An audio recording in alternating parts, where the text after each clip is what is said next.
Because they don't play games, that's why. They don't play games. President Donald Trump's next remarks suggested a new conflict in the Middle East Africa region. ለኢትዮጵያ ተደራዳሪዎች ምስጋና ይግባና የግብጽ ሴራም ሆነ የአሜሪካ ተንኮል በቀላሉ ተጋልጦ ለመክሸፍ President Trump complained it must go to Oslo, not to Ethiopia. በቅርብ ጊዜ ውስጥ ዓለማችን ካየቻቸው ቀላማጅ መሪዎች መካከል በግንባር ቀደምትነት የሚጠቀሱት የአሜሪካው ፕሬዝዳንት ዶናልድ ትራምፕ ስለመሆናቸው ብዙዎችን ያስማማ ጉዳይ ይመስላል። ዛሬ በእርግጠኝነት አደርገዋለሁ ያሉትን ነግቶ ሲያድር አረምን ሲደረግ ሲሉ በዚህ ሳምንት የዓለማችን የሰላም ነብይ ከኔ ውጭ ማን ይሆናል ይሉና በቀጣዩ ደግሞ በአውዳሚው ቢቱ ቦምብ ጣይ አውሮፕላን ምንም ያላደረገችውን ሀገር እስኪቅመሽ ሲሉ እከሌ በተባለ ሀገር ላይ በኢኮኖሚ ታሪፍ ጥለናል አሁን ይሉና በተናገሩ በሰዓታት ልዩነት ደግሞ ትተነዋል በማለት ራሳቸው ግራ ተጋብተው ሌላውን ዓለም ቀርቶ የመረጣቸውን የአሜሪካ ሕዝብ እንኳን እያወዛገቡት ይገኛሉ።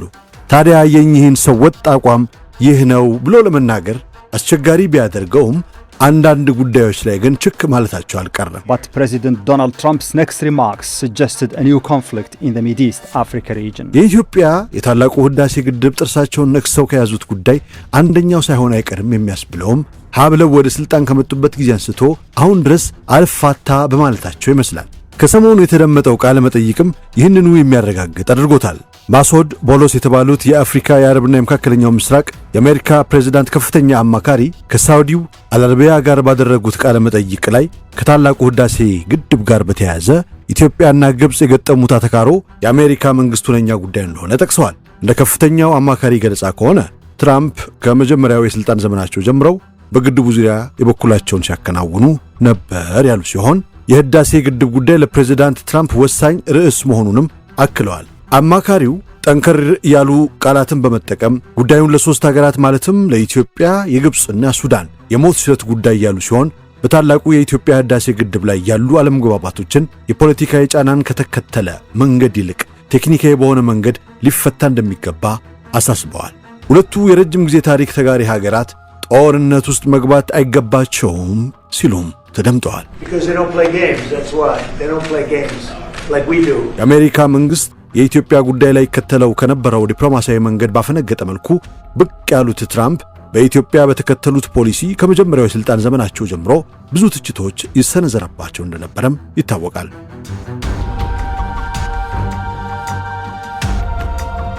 ኢትዮጵያና ግብጽን ሁነኛ የአፍሪካ አጋር በማድረግ ይመራ የነበረው የአሜሪካ ዲፕሎማሲ ከዶናልድ ትራምፕ ወደ ስልጣን መምጣት ጋር ተያይዞ ያሰላለፍ ሽግሽግ ማድረጉ ይታወቃል። በእስራኤልና ፍልስጤም ጉዳይ ላይ ብዙ የማይደፈሩ ነገሮችን የደፈሩት ዶናልድ ትራምፕ ከኢትዮጵያ ጋር ስላላቸው ግንኙነት መሻከርም የሆነው ቅድሚያ ለእስራኤል የሚለው አቋማቸው በምክንያትነት ይጠቀሳል። የአረብ ሊግ ሀገራት ዘዋሪ የሆነችው ግብጽ ትራምፕ ለእስራኤል በያዙት ዕቅድ ላይ ወሳኝ አጋር ተደርጋ በመቆጠሯ ኢትዮጵያን ገሸሽ በማድረግ ብቻ ያልተመለሱት ትራምፕ የግብጽ ራስ ምታት በሆነው የታላቁ ህዳሴ ግድብ ላይም ጥርስ መንከሳቸውም ይነገርላቸዋል።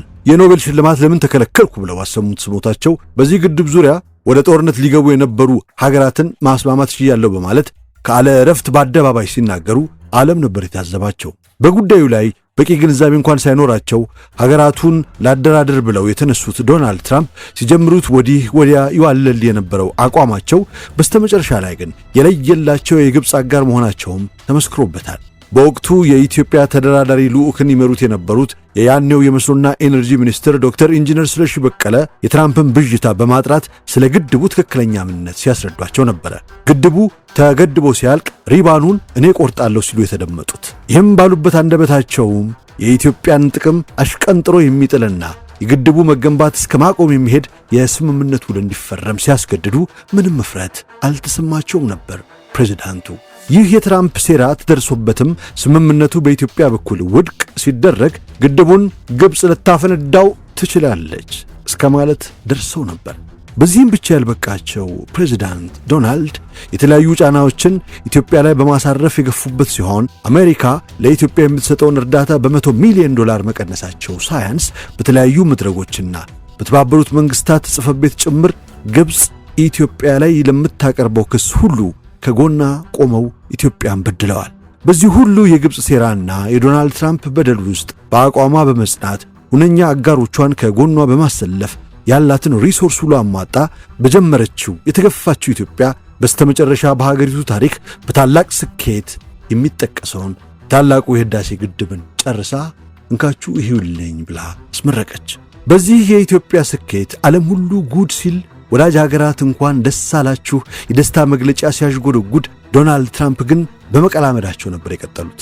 ሲጀመር የምዕራብ መንግስታት ከነገንዘብ ተቃውሞቻቸው ጭምር ከግብፅ ጎን በመሰለፍ እንኳን ገንዘባቸውን ሊሰጡ ኢትዮጵያን ዓይንሽን ለአፈር በሚል አቋማቸው እየታወቁ ግድቡ የተሰራው በአሜሪካ ገንዘብ እርዳታ ነው በማለት እፍረት የለሹ ትራምፕ በአደባባይ እንደገና ቀላመዱ። በዚህ ያለበቃቸው ፕሬዝዳንት ትራምፕ ግድቡ ተገንብቶ በማለቁ ትልቅ ምስጋና ለኔ ሊሰጠኝ ይገባ ነበር ሲሉም ተደምጠዋል።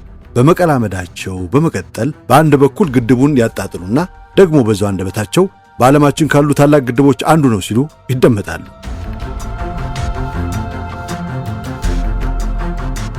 ይህ መቀላመድ የሰውየው የተለመደ በሽታ ነው ሲሉ አንዳንዶች ቢያልፏቸውም፣ ሌሎች ግን በጭፍን የገቡበት የእስራኤል ድጋፍ እንዲህ እንደሚያደርጋቸው ይሞግታሉ። ለእስራኤል ጥቅም የግብፅን አጋርነት፣ ለግብፅ ጥቅም የኢትዮጵያ መስዋዕትነት የሚለው የትራምፕ አቋም አሁንም የህዳሴውን ግድብ በትራምፕ ጥርስ ውስጥ የሚገኝ እንዳደረገው ሐሳባቸውን ይሰጣሉ። የግድቡን በሰላም መጠናቀቅና በድምቀት መመረቅ ተከትሎ የኢትዮጵያ ታሪካዊ ጠላት ግብፅ ከሰሞኑ በአዲስ መንገድ ዲፕሎማሲያዊ ጦርነቱን እያቀጣጠለችው ስትገኝ፣ የዚህ ጦርነት የግብፅ መስመር ተሰላፊ የሆኑት ፕሬዝዳንት ትራምፕም በከፍተኛ አማካሪያቸው አማካይነት ዳግም አቋማቸውን እያሳዩ ይገኛሉ። ግድቡ ይገነባል አይገነባም፣ የውሃ ሙሌቱ ጉዳይ በእኔ መልካም ፈቃድ የተመሠረተ ይሆናል አይሆንም የሚለውን የግብጾችን የቀደመ ሙግት ግብዓተ መሬታቸው መፈጸሙን ያረጋገጠችው ግብፅ በተለመደ በሬ ወለደ ስሞታዋም ሌሎች አጀንዳዎችን ሕያው እያደረገች ቆስቁሳ እያነሳች ትገኛለች። ግብፅ ለምታቀርባቸው አሉባልታ እንቶ ፈንቶች ደግሞ ሁነኛ መፍትሄ ያለቻቸው የሰሞኑ አጀንዳዎች ግድቡን ማስተዳደርና ውሃውን የመልቀቅ ጉዳይ በእኔ ይሁን ብቻ መፈጸም አለበት የሚል ነው። ይህን የማታደርጉ ከሆነ ወዮላችሁ፣ ድራሻችሁን ላጠፋ ነው የሚል የተለምዶ ዛቻዎቿንም እየለቀቀች ትገኛለች። የፈርዖኑ ሀገር ግብፅ በበሬ ወለደ ስሞታ ላይ ለተመሠረተው የሰሞኑ የግብፅ አጀንዳ ማጫፈሪያነት የተሰነዘረው የሀገራቱ የሞት ሽረት ጉዳይ ነው የሚለው በከፍተኛ አማካሪያቸው አማካኝነት የተሰጠው ማሳሰቢያ የቀላማጁ ትራምፕ አዲሱ ግብፅን የመጠቀሚያና ኢትዮጵያን የማዳከሚያ ስትራቴጂ እንደሆነ በብዙ የዘርፉ ምሁራን ዘንድ እየተጠቀሰ ይገኛል። የቀበሮ ባህታዊ እንዲሉ ባህታዊ በመምሰል እኔ ያለው እንዴት እናንተ ለዚህ ውዝግብ ውስጥ ትገባላችሁ የሚሉት ትራምፕ በሉ ኑ እኔ ላሸማግላችሁ በማለት ዳግም ጉዳይን ከሌሎች አሸማጋዮች ወደ ራሳቸው ለመውሰድ የሄዱበት መንገድም ኦድ ሲያውቅ ዶሮ ማታን የሚያስታውስ ነው የሚሆነው።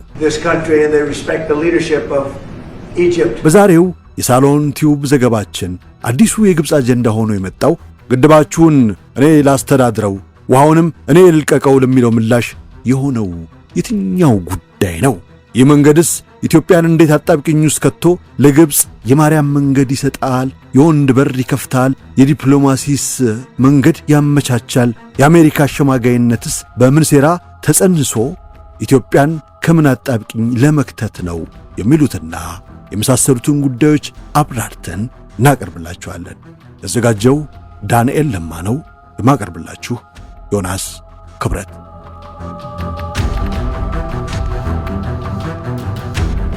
ተፈጥሮ በተለይም የአባይን ወንዝ ከሌላው ሁሉ በተለየ ሁለቱን አገራት እንዳይለያዩ አድርጎ እናቆራኛቸው ታሪክ ራሱ ይመሰክራል። ይህ ትልቅ የተፈጥሮ ኃይል ለኢትዮጵያም ሆነ ለግብፅ የተትረፈረፈ እምቅ የሀብት በረከትን ሊቸራቸው ፈቃደኛ ሆኖ ይገኛል። አገራቱ ግን የፈቀዱ አይመስልም። ይህ የሀብት በረከት የግጭት እርግማንም ጭምር ነው። ስምምነት ከሌለ ይቺ ቀላል ስሌት ነች። በታሪክም በተፈጥሮም ላይ ነጣጠሉ የተዋሃዱ የሚመስሉትን ሀገራት ለሁል ጊዜ አተካሩና አንድ ቀን ሊቀሰቀስ ለሚችል ግጭት ተጋላጭ ያደርጋቸዋል። ይህን ረመጥ በማርገብ ረገድ አንዱ ሌላውን ሲወነጅል ይደመጣል። ለስምምነት፣ ለሰጥቶ መቀበል፣ ለጋራ ትብብርና አብሮ ማደግ አገራቱ በቀናነት እስካልቆሙ ድረስ ይህ ላይከሰት የሚችልበት ሁኔታ የለም። ይህን ውጤት እውን ለማድረግ በተመሰረተው የናይል ተፋሰስ ትብብር መድረክ ላይ ሰፍረው የሚገኙ ሰነዶች መሰረት ግን አስቸጋሪ የሆነችው ግብፅ እንደሆነች በግልጽ ያሳያል። በዚህ ረብሻዋ የምትተዋወቀው ግብፅ ከሰሞኑ አዲስ አጀንዳ በመፍጠር ጉዳዩን እያራገበችው ትገኛለች። ማለቃቀሱን ተያይዘዋለች። እረ ስሙልኝ እያለች በአደባባይ እየጮኸች ነው። የአንድ ወገን ብቻ የሆነ ውሳኔና ደንታቢስ ተግባር ስትልም ኢትዮጵያን እናት ሀገር ከሳለች። በዚህ ያደረግኩት ግብጾች ጥቅማችንና የውሃ ደህንነታችንን ለማስጠበቅ ማንኛውንም እርምጃ እንወስዳለን ሲሉ የተለመደ ዛቻቸውን ቀጥለውበታል። ለዚህ በምክንያትነት የሚጠቀሱት ኢትዮጵያ ማስጠንቀቂያ ሳትሰጥና ምክክርም ሳናደርግ በድንገት ከመሃል በመስከረም አጋማሽ በለቀቀችው ውሃ ካይሮንም ሆነ ካርቱንም ጉዳት ላይ ጥላለች የሚል ነው። በመስከረም አጋማሽና መጨረሻ አካባቢ እስከ 780 ሚሊዮን ኪዩቢክ ሜትር ውሃ በአንድ ቀን ብቻ ይለቀቅ ነበር ያለችው ካይሮ ይህም የሚለቀቀው የውሃ መጠን ጣራውን የነካ እንደሆነ ተናግራለች። የግብፅ የውሃ ሀብትና መስኖ ሚኒስትር እንዳሉት ደግሞ ኢትዮጵያ የታችኛው የናይል ተፋሰስ ሀገራት ላይ ጉዳት እያስከተለች የምትገኘው መደበኛ ባልሆነ ሁኔታ በምትለቀው ውሃ ነው ያሉ ሲሆን በድርቅ ጊዜም ሆነ ጎርፍ በሚያጋጥም ወቅት መደበኛ የውሃ ፍሰት እንዲኖር አሳሪ ስምምነት ማድረግ ያስፈልጋል ብለዋል። ሚኒስትሩ አያይዘውም ኢትዮጵያ ግድቡን የምትሰራበት መንገድ ኃላፊነት የጎደለውና ጉዳት የሚያደርስ ሲሆን ይህም በኃላፊነትና በግልጽ እንዲመራ የሚያዘውን መሠረታዊ የዓለም አቀፍ ሕግጋት መርህ የጣሰ ነው በማለት ኮንነዋል። በካይሮ በተካሄደው 8ኛው የውሃ ሳምንት ኮንፈረንስ ላይ የሱዳንና የግብፅ ውሃ ሚኒስትሮች የተገኙ ሲሆን የግብፅ ሚኒስትርም ችግሩን ለመፍታት በዲፕሎማሲያዊ በተለይም በዓለም አቀፍ ተቋማት ላይ የግብፅ መተማመን እንደ ድክመት ሊወሰድ አይገባም ያሉ ሲሆን ከዚህ ይልቅ በጥንካሬ በስክነትና በውይይትና በትብብር መጓዝ የሁሉንም የናይል ተፋሰስ ሀገራት ጥቅም የሚያስጠብቅ ይሆናል ብለዋል። የሁለቱ ሀገራት ውሃ ሚኒስትሮች በጋራ በሰጡት መግለጫ ቁጥጥር በሌለው የውሃ ልቀት በድርቅ ጊዜ በሚወሰደው ደካማ አስተዳደርና የግድቡ መዋቅራዊ ችግር እንደሚያሳስባቸው ተናግረዋል።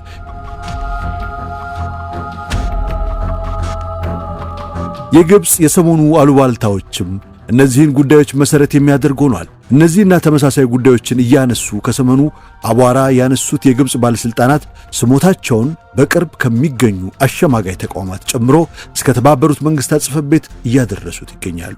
ኢትዮጵያ በተናጠል የምትወስደው እርምጃን አጥብቀው እንደሚቃወሙ እየገለጹ ያሉት ግብጾች በመስከረም ወር አጋጠመ የተባለውን በሱዳን የተከሰተውን የጎርፍ አደጋ ዋነኛ መከራከሪያቸውም አድርገውት ይገኛሉ። የክረምቱ ዝናብ ጫን ባለ ቁጥር ሁሌም የሚከሰተውን የጎርፍ አደጋ በቀጥታ ከኢትዮጵያ ጋር ያያያዙት የግብፅ ባለስልጣን ኃላፊነት በጎደለው የኢትዮጵያ የውሃ ልቀት የደረሰ አደጋ እንደሆነ አድርገው በተለመደው ቅጥፈታቸው ዳግም ዓለምን እያወናበዱት ይገኛሉ።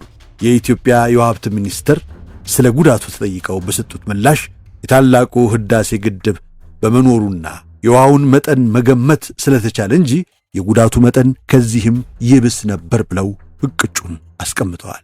የታላቁ የህዳሴ ግድብን ለማስቆም ያላትን ኃይል ሁሉ ማጣ የተጠቀመችው ግብፅ ዛሬ ደግሞ በአዲስ መልክ የመጣችበት መንገድ በተዘዋዋሪ መንገድ ግድቡን ሙሉ ለሙሉ ለመቆጣጠርም ይመስላል።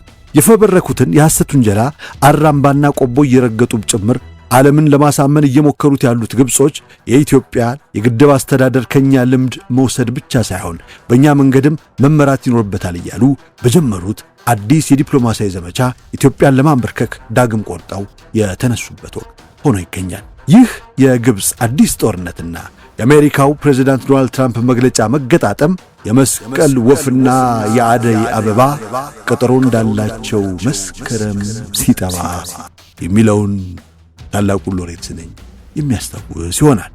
የአሜሪካው ፕሬዝዳንት የአፍሪካ የአረብና የመካከለኛው ምስራቅ ከፍተኛ አማካሪ ለሳውዲው አልአረቢያ እንደተናገሩት የኢትዮጵያ ታላቁ ህዳሴ ግድብ ጉዳይ ለአሜሪካው ፕሬዝዳንት ዶናልድ ትራምፕ በጣም አስፈላጊና ወሳኝ የሆነ ጉዳይ ሲሆን ከመጀመሪያውም የሥልጣን ዘመናቸው አንስቶ ትራምፕ በግድቡ ዙሪያ የበኩላቸውን ሲያከናውኑ እንደነበረ ከፍተኛ አማካሪው ማሶድ ቡሎስ ተናግረዋል። የኢትዮጵያ ህዳሴ ግድብ ላይ ትራምፕ አሁንም ከፍተኛ ትኩረት እንዳላቸውና ወሳኝ አጀንዳቸው ጭምር እንደሆነም ገልጸዋል።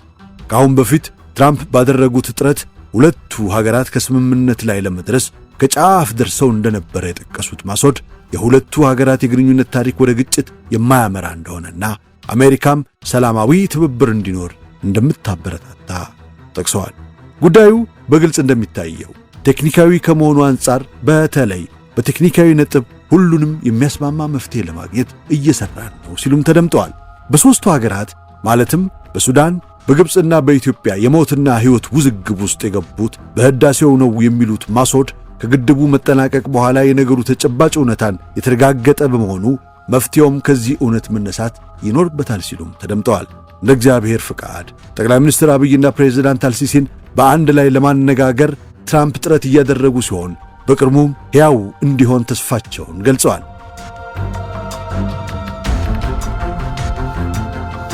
የተፈጠረውን ችግር ፖለቲካዊ ከሆነ መንገድ ይልቅ ቴክኒካዊ በሆነ መንገድ መፈታት እንዳለበት የአሜሪካ አቋም ግልጽ እንደሆነ የገለጹት ማሶድ ስምምነቱ ከአሜሪካ በተጨማሪ በአፍሪካ ማዕቀፍ ምናልባትም ከአፍሪካ ሕብረት ጋር በሚዛመዱ ዝግጅቶች ላይ ሊካሄድ ይችላል። የአሜሪካ የአስማሚነት ሚና በግድቡ ግንባታ ወቅት ከፍተኛ አማካሪው እንደተናገሩት ዶናልድ ትራምፕ ከመጀመሪያው የሥልጣን ዘመናቸው ጀምሮ በህዳሴው ግድብ ላይ ችላ እንዳላሉ ይታወቃል ብለዋል። የማሶድ መግለጫ ግን የተጠቀሰው በሀገራቱ መካከል ስምምነት ላይ ለመፍጠር የሚለው የዲፕሎማሲያዊ ቋንቋ እውነታ ሲገለጥ ሌላ ሆኖ ይገኛል። ሁለታችሁም ተወያዩ፣ እኛና የዓለም ባንክ የታዛቢነት ሚና ብቻ ይኖረናል ብለው በጀመሩት የሰላም ድርድር በኋላ ኢትዮጵያን አጣብቅኝ ውስጥ የከተተ ብቻ ሳይሆን በተደራዳሪዎቹ ብቃት መታለፍ የቻለ ወጥመድ እንደሆነም ይነገርለታል። በአሜሪካዊው የግምጃ ቤት ሰነድ ኃላፊ አንቶኒዮ ብሊንክ የተዘጋጀው የስምምነት ውል በድርድሩ ወቅት ያልተነሳ ቢነሳም ኢትዮጵያ ፈጽሞ ያልተቀበለችው ኢትዮጵያን እጅግ የሚጎዳና ግብፅን በጣም የሚጠቅም ሰነድ በማዘጋጀት ነበር ለፊርማ ያቀረቡት። ለኢትዮጵያ ተደራዳሪዎች ምስጋና ይግባና የግብፅ ሴራም ሆነ የአሜሪካ ተንኮል በቀላሉ ተጋልጦ ለመክሸፍ ችሏል። ይህን ሰነድ መፈረም ሀገርን ከመሸጥ እኩል የቆጠረው ተደራዳሪ ቡድን በፍጹም አለ። ተንኮላቸው የተጋለጠባቸው ትራምፕ አካኪ ዘራፍ አሉ። ትፈርሙ እንደሆነ ፈርሙ፣ ካልሆነ ግድባችሁ ይጋያል ሲሉ በዓለም ሕዝብ በአደባባይ በኢትዮጵያ ላይ ተሳለቁ። የኢትዮጵያንም ስም ማጉደፍ የጀመሩት ትራምፕ ሰላምን ረግጣ የሄደችው ሀገር በማለት ብቻ ሳይቆጠቡ እርዳታ መቀነስ፣ ማዕቀብ ማዘጋጀትም ጀምረው ነበር። ትራምፕ በሚችሉት ሁሉ ኢትዮጵያን መቅጣት ጀመሩ። በተለይ በተባበሩት መንግስታት ድርጅት ጽሕፈት ቤት ዋነኛ የኢትዮጵያ ጠላት ሆና የቀረበችው አሜሪካ ነበረች። የአሜሪካ የአደራዳሪነት ሚናን ከጅምሩ የተረዱት በወቅቱ ተቋሞቻቸውን ያሰሙ የነበሩት ኢትዮጵያ እንዴት በአሜሪካ አደራዳሪነት ትስማማለች በሚለው ነበር። የአፍሪካን ችግር አፍሪካዊ መፍትሄዎች የሚለውን የአፍሪካ ሕብረትን መርህ ተላለፉ። አሜሪካን ያመነች ኢትዮጵያን አጓጉል አጣብቂኝ ውስጥ ገባች። የተደራዳሪ ቡድኑ ጥንካሬ፣ የኢትዮጵያን ደግሞ በአቋም መጽናት ለምዕራባውያን ጫና ለመረታት የመሳሰሉትን ጠንካራ እርምጃዎችን ኢትዮጵያን ከአጣብቂኝ አወጣት። ድርድሩም ዳግም ወደ አፍሪካ ሕብረት እንዲመለስ ተደረገ። እዚህ ጋር መረሳት የሌለበት እንደ ቻይናና ራሽያ ያሉ የኢትዮጵያ የቁርጥ ቀን ወዳጆች ሲሆኑ ምዕራባውያን የሚያደርሱትን ጫና በመዋጋት ከኢትዮጵያ ጎን መቆም ብቻ ሳይሆን ባላቸው ድምፅን የመሻር አቅም በተባበሩት መንግስታት ጽሕፈት ቤት የሚሰራውን የግብፅ በደል ለመቋቋም አስችሏቸዋል።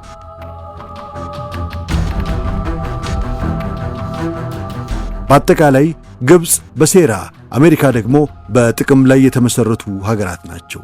ሴራና ጥቅም ሕልውናቸው ሕያው ሆኖ እንዲቆይ የተከሉት ምሰሶ እንደመሆኑ በቀላሉ ነቅለው ይጥሉታል ተብሎ አይጠበቅም። ግብፅ አሁን ካላት አማራጭ አንጻር ትራምፕም ቀልባቸው እውነታውን ሹክ ብሏቸው የአቋም ሽግሽግ ካደረጉ ሀገራቱም ጥቅም፣ ቀጠናውም ሰላም ያገኛል። የትራምፕ ቀላማጅነት፣ ተገለባባጭነት፣ የማይተነበይነትና የግብፅ ተንኮል ግን ለዚህ ሰላማዊ አማራጭ ዳግም ትልቅ እንቅፋት የመሆኑ ነገር ተጠባቂ ነው የሚሆነው። በኢትዮጵያ በኩል ግን ካሳለፈችው የባሰ ይመጣል ተብሎ አይጠበቅም። እንደ ግብፅ አይነት ባላንጣን በቅርብ ርቀት አሳልፎ ማንቀላፋት እስከ መጨረሻው አለመንቃት ሊያስከትል ይችላል። ሁሌም ተዘጋጅቶ 24 ሰዓት ነቅቶ መጠበቅ ቀጣዩ የኢትዮጵያ የቤት ሥራ ይሆናል። ቸርን ሰንብት የሳሎን ቤተሰቦች።